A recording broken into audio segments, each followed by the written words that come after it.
कोशिश होगी बेकार। अब की बार 400 पार। नमस्कार, आप देख रहे हैं रितम और मैं हूं आपके साथ सौम्या श्री। देश भर में चुनाव हो रहे हैं। इस बीच कई राजनीतिक किस्से कहानियां सामने आ रही हैं। देश का चाहे कोई भी चुनाव हो, उसमें कई ऐसे घटनाक्रम घटित होते हैं जो चौंकाने वाले होते हैं, जिस पर आज भी बात की जाती है। एक ऐसा ही किस्सा है देश के पहले प्रधानमंत्री पंडित जवाहरलाल नेहरू को लेकर कि उन्होंने एक चुनावी रैली में चमगादड़ों की क्लास लगा दी थी।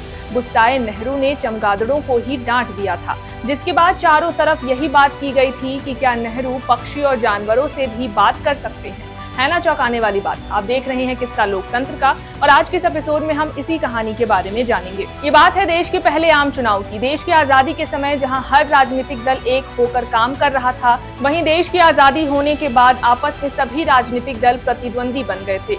सभी के बीच प्रतिस्पर्धा आ गई थी। सभी चाहते थे कि वो आजाद भारत पर शासन करें। वहीं कांग्रेस पार्टी के खिलाफ कई राजनीतिक दलों का गठन हो गया था। इसके अलावा कई पार्टियों ने खुलकर कांग्रेस पार्टी का विरोध भी किया था। उस वक्त नेहरू चाहते थे कि कांग्रेस की साख और मजबूत हो। इसके लिए उन्होंने तय किया था कि वो देश भर में रैली करेंगे और चुनाव के लिए प्रचार करेंगे। बताया जाता है कि नेहरू ने इसके लिए करीब 40,000 मील से भी ज्यादा चुनावी सफर किए थे। ये सफर ट्रेन, नाव, विमान, पैदल, वाहन सबसे की गई थी।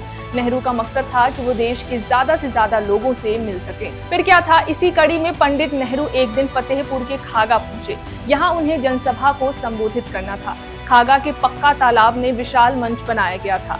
नेहरू समेत कांग्रेस पार्टी के कई नेता वहां मौजूद थे। बारी बारी से सभी को भाषण देना था। बताया जाता है कि पक्का तालाब में इमली के बड़े बड़े पेड़ थे। उस पेड़ पर कई संख्या में चमगादड़ लटके हुए थे। न्यूज़ 18 की एक रिपोर्ट के मुताबिक पूरे पक्का तालाब में चमगादड़ बहुत शोर मचा रहे थे।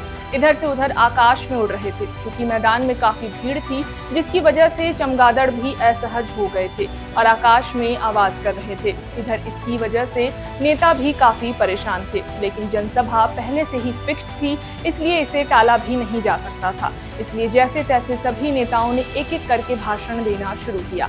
उनके भाषण समाप्त होने के बाद नेहरू के भाषण देने की बारी आई। जानकारी के मुताबिक नेहरू भी चमगादड़ों से काफी परेशान थे। नेताओं के भाषण से ज्यादा चमगादड़ों की आवाज आ रही थी।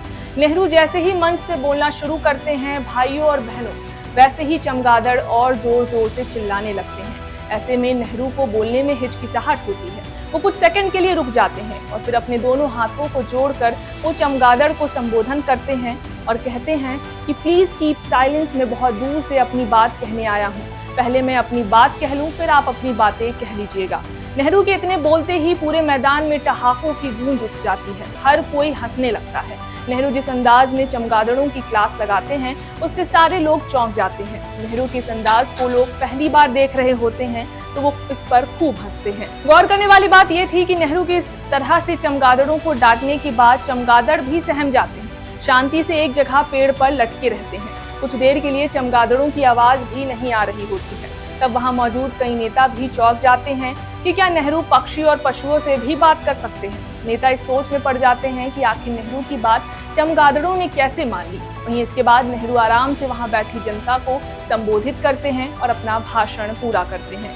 वहीं जनसभा के बाद पूरे फतेहपुर में ये बात आग की तरह फैल जाती है कि नेहरू पक्षी और पशुओं, पेड़ पौधों से भी बात कर सकते हैं। आज के इस एपिसोड में बस इतना ही। आपको ये मजेदार किस्सा कैसा लगा, हमें कमेंट सेक्शन में जरूर बताएं। और ऐसे ही राजनीतिक किस्से कहानियां जानने के लिए देखते रहें किस्सा लोकतंत्र का। धन्यवाद।